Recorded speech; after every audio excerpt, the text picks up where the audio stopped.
Hebreus capítulo 11, versículo 32. Estamos já na reta final, porque eu estou ministrando Hebreus 11 faz meses já. Cada semana eu falei de um herói da fé. E hoje nós vamos falar, esse é o penúltimo que eu vou falar, né? Vamos falar de um bem conhecido, bem importante. Hebreus 11, você já encontrou? Quem encontrou, diga amém. Amém. Olha o que diz o 32 em diante, é o penúltimo. Olha o que diz o 32. Que mais direi? Faltar-me-ia tempo contando de Gideão, Baraque, Sansão, Jefté e de Davi. Hoje é isso que eu vou falar. E de Davi, e de Samuel, e dos profetas, os quais pela fé venceram reinos, praticaram a justiça, alcançaram promessas, fecharam as bocas dos leões, apagaram a força do fogo, escaparam do fio da espada, da fraqueza tiraram forças, na batalha se esforçaram e puseram em fugida os exércitos dos estranhos. Amém. Vamos orar. Fala conosco, Senhor, nesta manhã.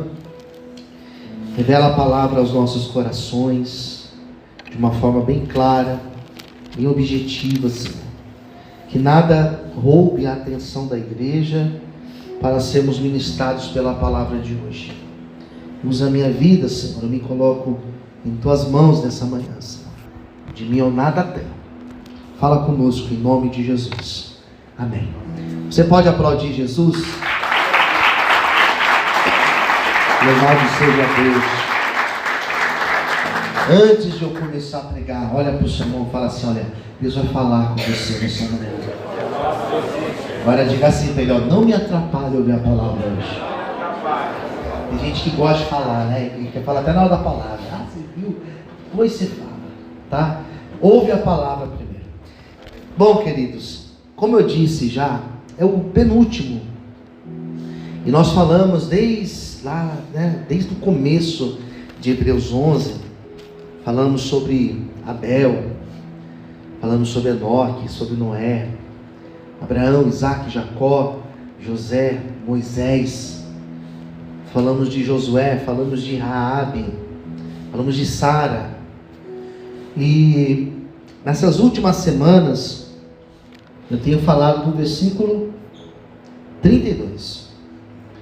E desse versículo 32 tem os mais e tem os menos conhecidos, né? Gideão é mais ou menos, Baraque não é conhecido. Depois vem o nome de Sansão, que já é mais conhecido. Depois tem Jefté, que foi o que eu preguei semana passada, que é pouco conhecido. E hoje é Davi. Se para nós falarmos de Jefté, ou de Sansão, ou de Baraque, eu usei um capítulo de Juízes, ou 2 capítulos de Juízes, falar de Davi é um desafio. Se por um lado eu tenho personagens com pouca coisa, pouca informação para falar, informação importante, mas pouca, Davi já é o contrário, ele tem muita coisa para falar. Se eu for pegar a história de Davi, eu poderia explicar para vocês usando 1 Samuel, usando 2 Samuel, 2 livros para falar a história de Davi. Eu poderia usar o livro de Crônicas. 1 Crônicas fala sobre Davi. Eu poderia usar Salmos para falar sobre Davi, porque Davi foi o maior escritor de Salmos da Bíblia. Olha quanta coisa.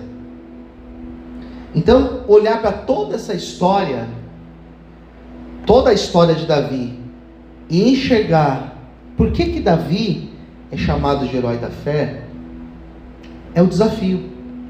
Então percebe que a minha pregação de hoje, ela parece ser simples, mas ela é difícil. Porque tem muita coisa, então precisa enxugar. Eu prego 30 minutos, só nessa minha abertura aqui já estou há 5 minutos falando, então eu tenho 25 minutos para falar tudo isso. E como é que faz? Então, eu olhei para a história de Davi, e você sabe que a história de Davi, ela tem pelo menos 2 aspectos. Primeiro, os lados positivos de Davi, os acertos de Davi, os triunfos de Davi, as vitórias de Davi. Quando você lê o livro de Crônicas, algumas histórias de Crônicas, elas são repetidas de histórias que aconteceram lá em Samuel. São autores diferentes, com perspectivas diferentes. Quando você lê Crônicas, quem escreveu Crônicas, primeiro Crônicas, segundo Crônicas, ele era favorável a Davi.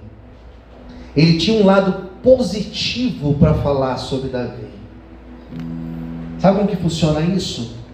É igual eu chegar aqui e perguntar, olha, quem aqui, eu não quero falar de política, pelo amor de Deus, mas é igual eu perguntar aqui, quem aqui gosta do governo que o Bolsonaro fez?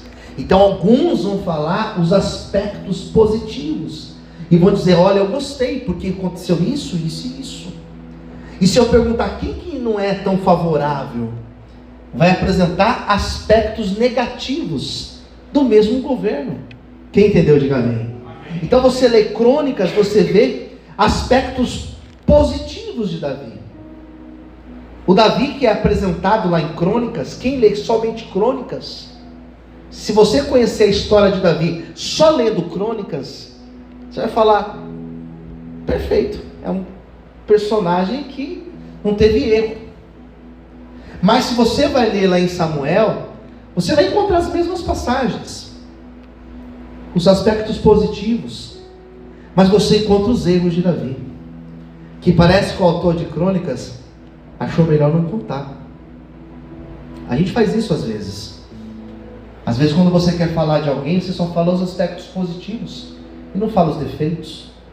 Talvez quando você vai falar de você para alguém, você vai falar as suas qualidades. E os defeitos? Eu não sei, eu acho que eu nem tenho.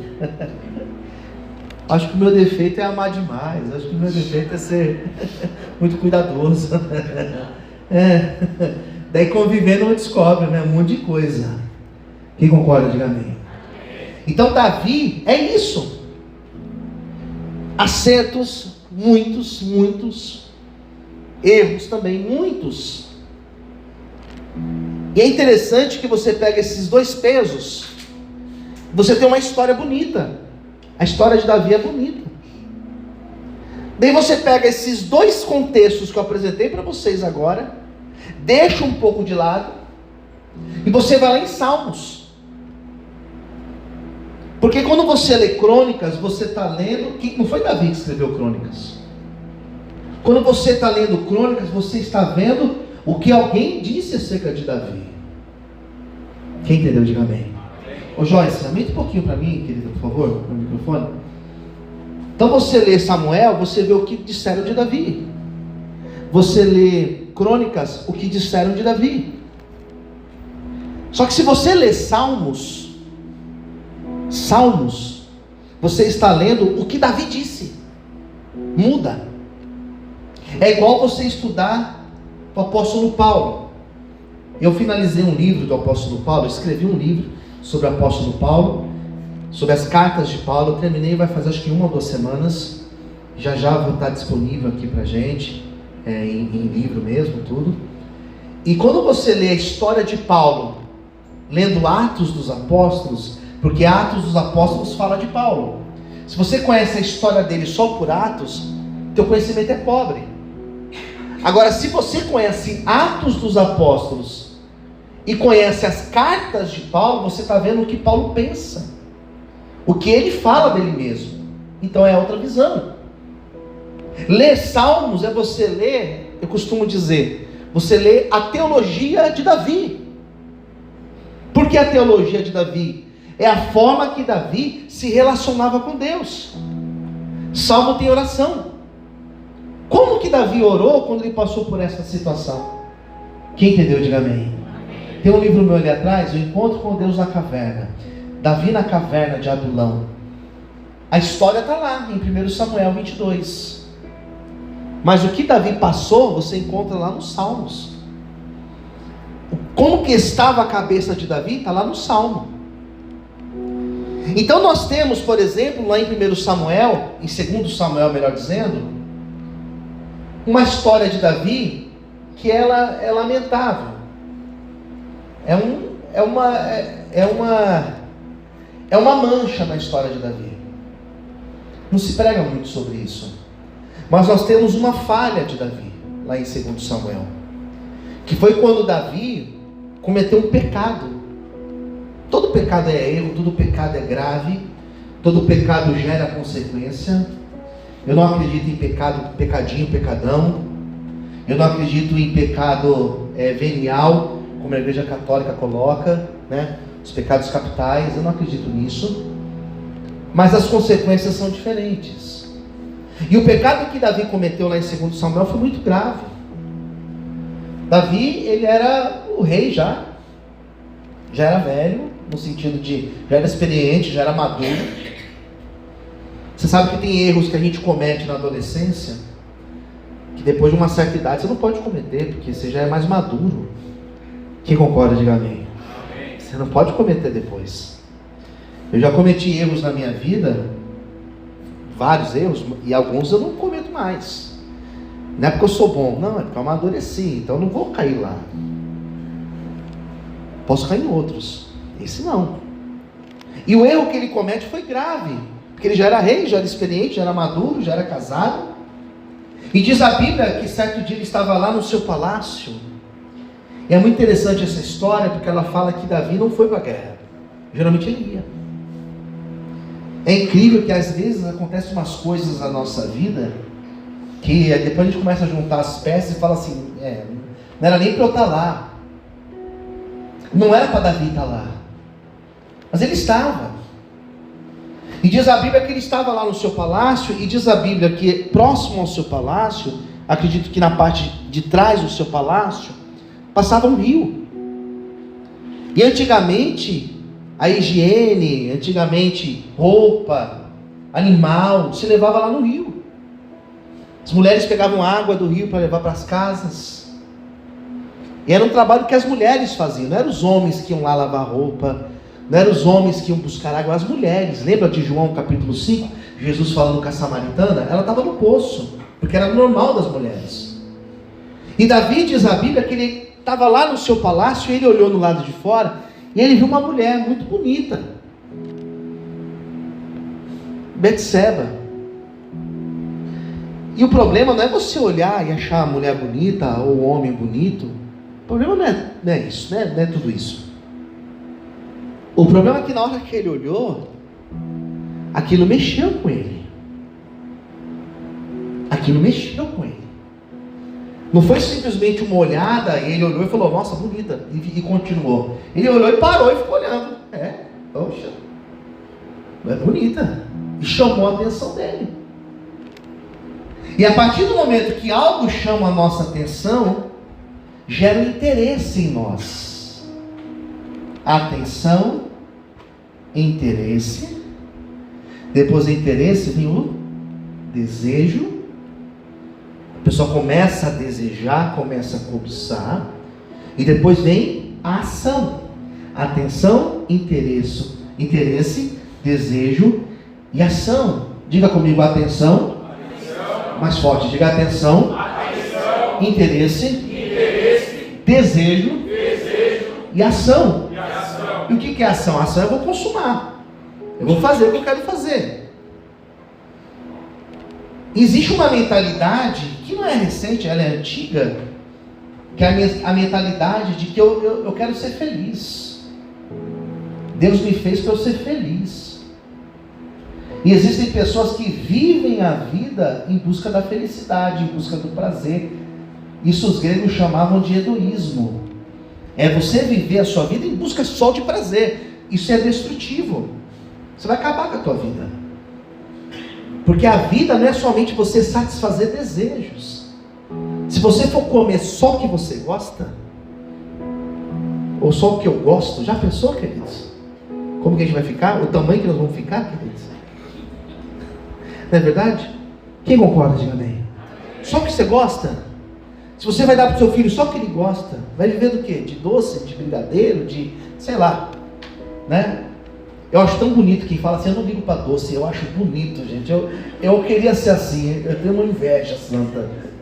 Eu ligo para doce, para salgado, fruta, eu como de tudo, né?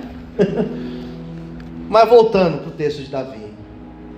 Atenção, vocês lembram qual foi o primeiro? Atenção, interesse, desejo e ação. Ele olhou para aquela mulher e perguntou: quem é essa mulher ali? Como que ela se chama? E disseram para ele: aquela mulher se chama Betseba. Se você não conhece, aquela mulher, ela é casada com Urias. E Urias era do exército de Davi. Urias era um dos comandantes de Davi. Era alguém que Davi confiava, e ele confiava em Davi. Só que na hora que Davi olhou para aquela mulher, e mesmo sabendo de quem ela era esposa, Davi cegou. E é muito complicado quando a pessoa cega. É muito triste quando a pessoa cega, porque ela perde todos os critérios. Ela desce o seu patamar de moral. Ela esquece do que é certo, do que é errado. Ela não pensa nas consequências. E quando você age dessa forma instintiva, animal, selvagem, você coloca tudo a perder. E Davi se interessou por aquela mulher, e mesmo sabendo de quem ela era casada, ele quis ter algo com ela. E diz a Bíblia que ele manda buscar a mulher. Ele era rei. Ele podia fazer o que ele quisesse. Ele não teve temor a Deus, não teve temor, não teve respeito, não teve nada. Ele mandou buscar aquela mulher, e diz a Bíblia que ele deita com aquela mulher. E diz a Bíblia que ele comete um adultério com aquela mulher. E diz a Bíblia que ele fez tudo errado. E é interessante que quando a pessoa faz tudo errado, às vezes bate aquele arrependimento, aquele remorso, e ela quer consertar. Só que às vezes ela quer consertar um erro fazendo um outro erro. Ela vai ter dois erros. Erro se conserta com acerto. Repita comigo: todo erro se conserta com acerto. Pastor, eu errei. Não conserta. Não é fazer um outro erro, contar uma outra mentira maior. Não, conserta. Deus está falando com alguém aqui nessa manhã. Aleluia. Só que Davi deita com ela, tem relações com ela. E diz a Bíblia, queridos, que para ajudar, a mulher engravida. E numa época que ela não tinha como engravidar do marido, porque ele estava na guerra. Ou seja, quem que era o pai? Davi. E ela chega para Davi e fala assim: Davi, lembra aquela pulada que a gente deu? Estou grávida. E agora? Como que eu vou dizer para o meu marido que esse filho é dele?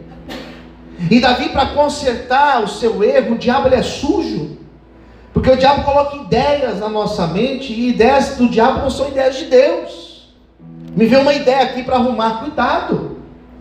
É melhor você parar, buscar a direção de Deus, para que Deus possa direcionar a tua vida. Fala para o seu irmão do lado: busca a direção de Deus. Buscou, ele não buscou a direção de Deus. Falou: eu estou com uma ideia, dá um jeito dele morrer. Olha a ideia. Vou dar um jeito dele morrer. Porque se ele morre, você fica viúva. E você sendo viúva, eu posso te trazer para minha casa. E vou ficar até com uma imagem boa, né? Alguém que pegou uma mulher viúva, coitada. Mas como que eu vou matar ele? Eu não quero derramar o sangue dele. Davi não queria derramar o sangue, mas ele deu um jeito dele morrer. Diz a Bíblia que ele coloca Urias na frente do exército. Na primeira linha do exército. E Davi falou que eles deveriam ir para o combate. E Davi orientou um outro comandante para que quando o exército fosse para o combate, que na hora do fervo da luta, que o comandante mandasse todos recuarem. e deixasse o coitado de Urias na frente sozinho. E sabe o que aconteceu? Exatamente como Davi planejou. Foram para a guerra, recuaram e Urias morreu na guerra. Pronto, deu certo. Ufa, resolveu o meu problema. Resolveu nada. A fatura existia. Posso ouvir um amém, queridos? Amém. Diga para o seu irmão do lado, cuidado com a fatura. Está gastando demais, está lá comprando pela internet, está lá, eu mereço ser feliz e pá. A vida é uma só e pá. A gente não sabe o dia de amanhã. Depois vem, o diabo é sujo, pastor, o diabo. Deixa eu ver a fatura aí, tá lá a fatura, né? É lanche, é não sei o que, mas eu tava com fome, eu mereço. É? Fatura vem, queridos. Quem está entendendo, diga amém. E Davi achou que tinha resolvido. Urias morreu. A mulher estava lá grávida, ele assume a mulher. E ele achava que tudo estava resolvido, e Deus levantou um profeta. E o profeta que Deus levantou é um profeta que tinha o nome de Natã. Esse profeta foi até Davi e falou: Davi, Deus mandou vir aqui. E dá até um frio na barriga quando alguém de Deus chegar para a gente e fala assim: olha, eu tenho algo de Deus para falar com você. Dá até medo, não é verdade? Eu tive um sonho com você. Me conta. Não, amanhã eu te conto. Amanhã não, conta agora. Agora. Não, você está ocupado? Não estou ocupado. Pode falar agora. E o Natã falou: eu tenho um recado de Deus para você. E talvez na cabeça de Davi era uma bênção, era uma conquista, era uma promessa. Só que Natã chegou para Davi e falou assim: Davi, eu tenho um recado de Deus. E Deus mandou te contar uma história antes. Davi, então senta, conta a história. E Natã contou: olha, tinha um homem muito rico, muito rico, muito rico, fazendeiro. E um dia ele recebeu visitantes na sua casa. E ele foi preparar uma refeição para os visitantes. E ele falou: vou matar um novilho para fazer um banquete. E ele chegou para os seus aqueles que iam preparar, o cozinheiro, sei lá, chamou ele e falou assim: vai lá e prepara. Só que ao invés de você pegar dos meus novilhos, vai lá na casa do vizinho. O vizinho só tinha um novilho, só tinha uma ovelhinha. Era uma ovelhinha que ele cuidava como se fosse um filho. Vai lá no vizinho, pega a ovelhinha dele e sacrifica ela para fazer o banquete. Covardia. E na hora que o Natã contou isso para Davi, Davi não tinha entendido a moral. Davi ficou de pé e falou: quem que foi esse covarde aí? Eu não sei quem fez, mas quem fez merece morrer. Quem fez isso? E Natã falou: você fez isso, Davi. Você pegou a mulher do cara lá, você podia ter qualquer mulher que você quisesse. Olha a covardia que você fez.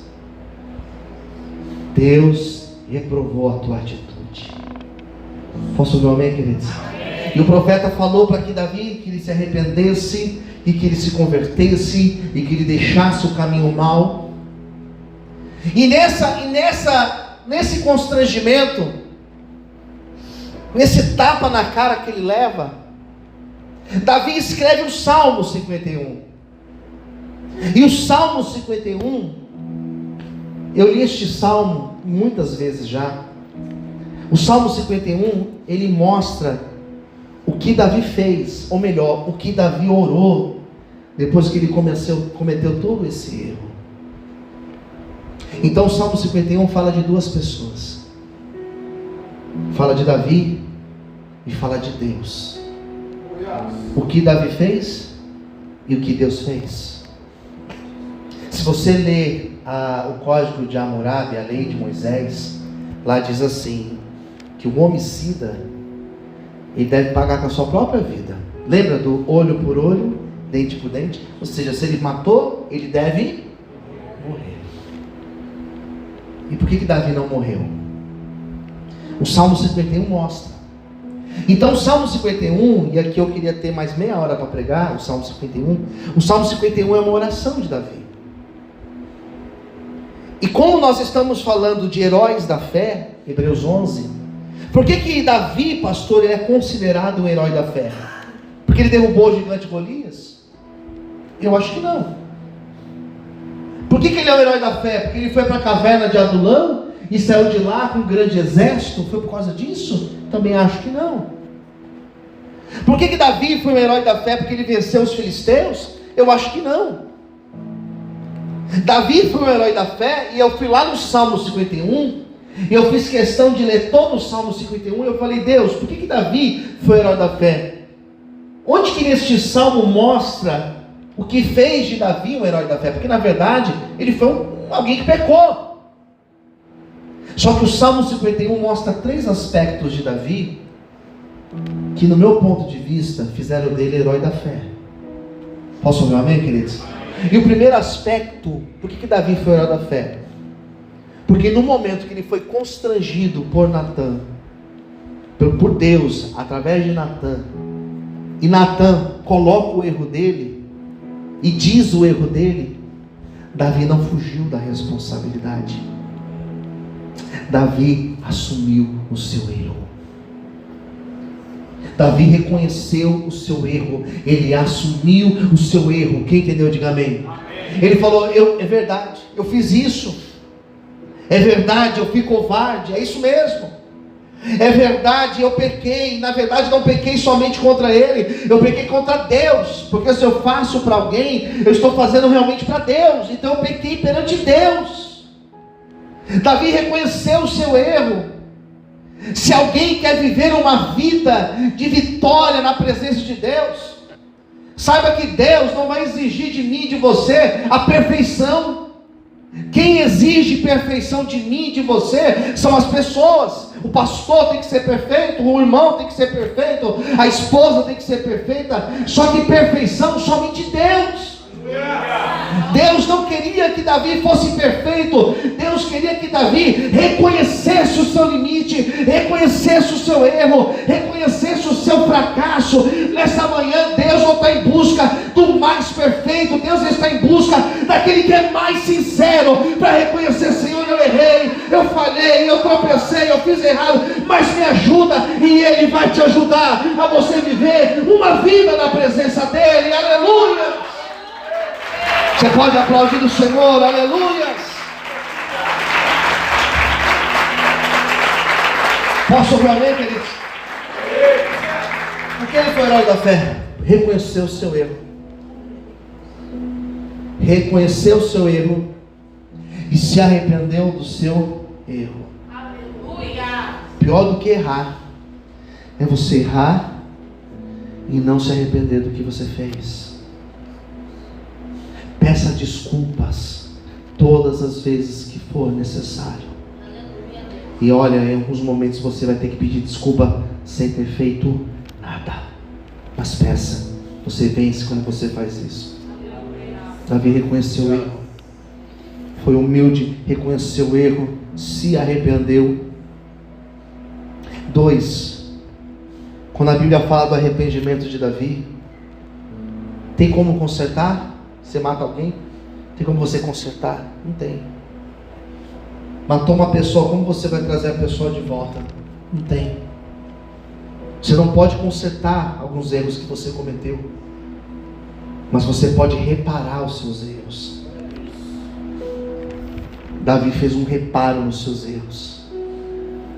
Davi, quando ele ouve aquela palavra de repreensão, ele admite o seu erro.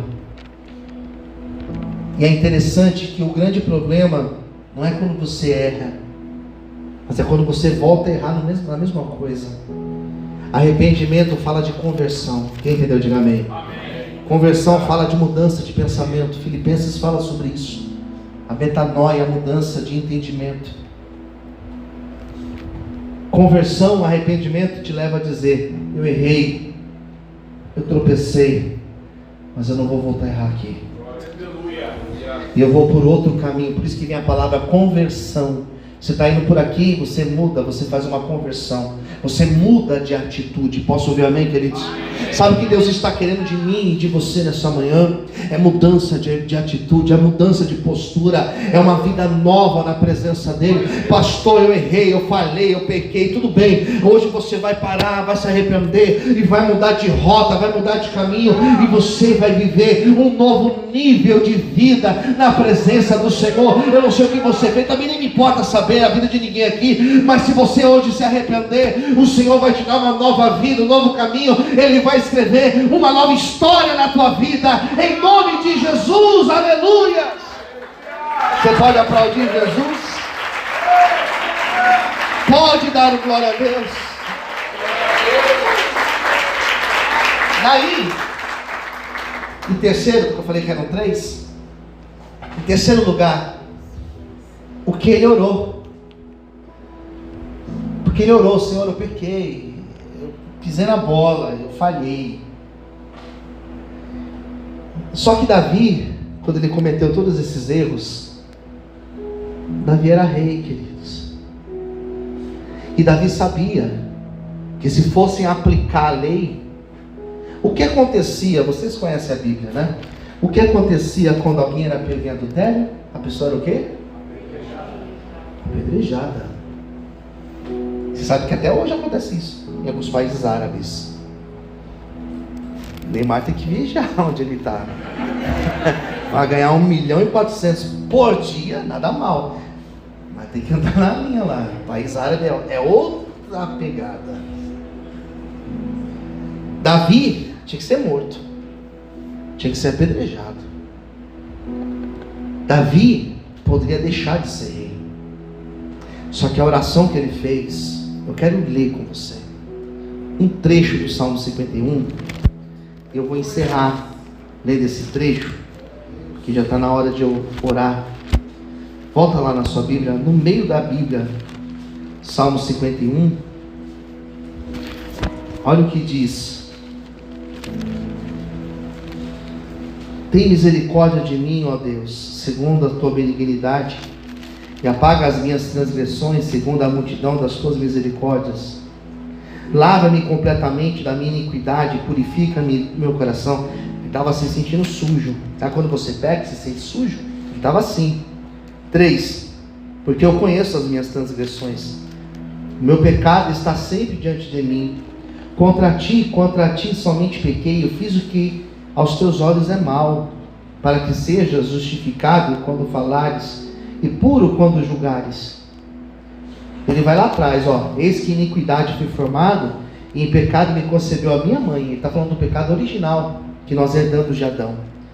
Versículo 6: o Senhor, eis que o Senhor ama a verdade no íntimo, e no oculto me fazes conhecer a sabedoria. 7: purifica-me com isopo, ficarei puro.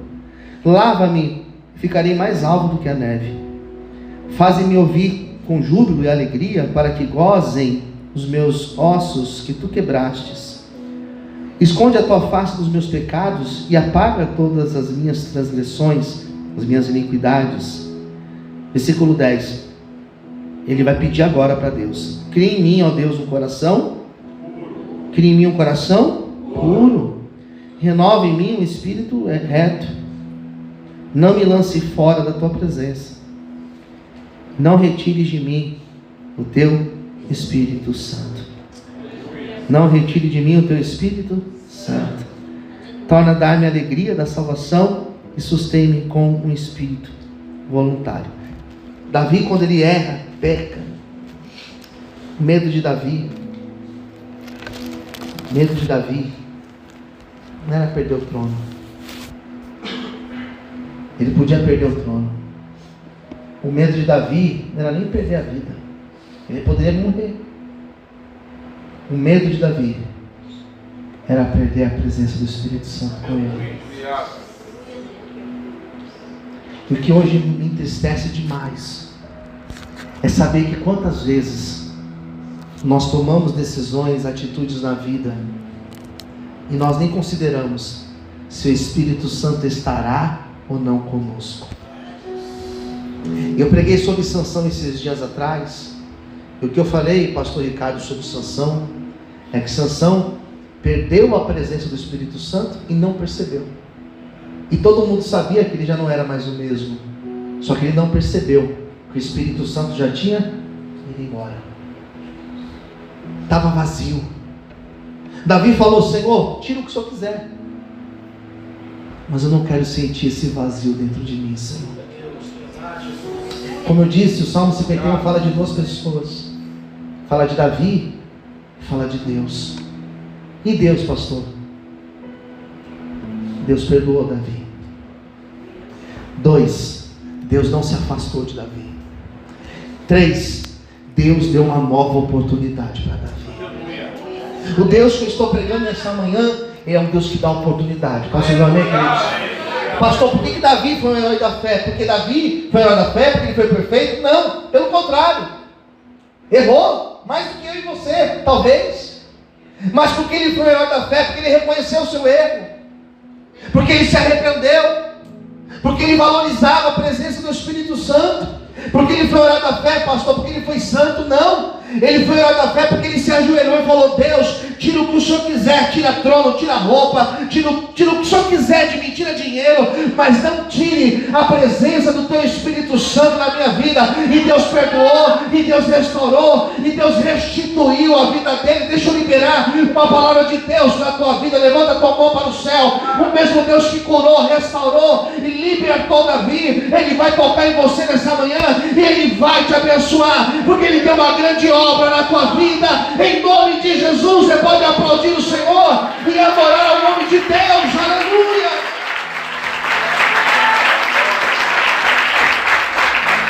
Vem cá, Gabriel. Vem cá, vamos louvar o Senhor. Diga para quem está ao seu lado: Deus quer fazer uma grande obra na tua vida. Diga se Ele quer restaurar a tua vida nessa manhã. Por que, pastor, Deus quer fazer isso? Porque Deus te ama. Que Deus tem uma obra com você. Fique de pé em nome de Jesus. Faz um sol para mim. Última chance. Pé as mãos no seu coração, Senhor. As tuas mãos no seu coração. Feche os teus olhos agora. Tem um louvor que Deus colocou no meu coração para a gente louvar agora. Que ele diz exatamente o que Davi sentiu naquele Salmo 51. Que talvez é o que você está sentindo agora. Fecha os teus olhos. Pastor, faz